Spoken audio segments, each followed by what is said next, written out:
All Pakistan association और दीगर मुलाजमीन इत्तेहाद तंजीमें उनकी तरफ से बहरहाल सड़कों पर निकल कर एहतजाज किया गया, जिस पर हुकूमत पंजाब ने एक कमेटी बनाकर तजावीज़ जो है वो तलब की।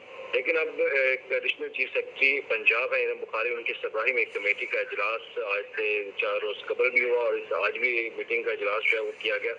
तो उसमें मुलाजमीन के साथ पेशरफ ये हुई कि हुकूमत पंजाब रजामंद है कि वो 2 माह की ईद पैकेज के तौर पर एक मुलाजमीन की तनख्वाह में 25% इजाफा कर सकती है, ये उन्होंने पेशकश की।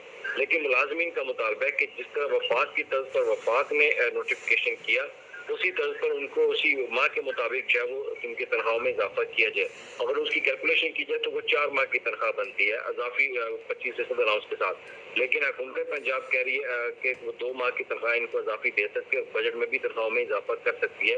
लिहाजा वो 8 अरब रुपए की उनसे एक रकम वसूल कर लें जो कि सरकारी मुलाजमीन को दी जा सकती है, और उसके बाद मुलाजमीन जो है वो आइंदा बजट में उनकी तनख्वाह में इजाफा भी हो जाएगा। लेकिन उनकी शर्त ये है कि वो 2 माह को छोड़ के 2 माह की जो ईद वो एक सैलरी 25 से इजाफे के साथ वसूल कर सकते हैं, और 4 माह की जो सैलरी वसूल करने का एपका का मुतालबा है, मुलाजमीन का मुतालबा, उसको वो छोड़ दें।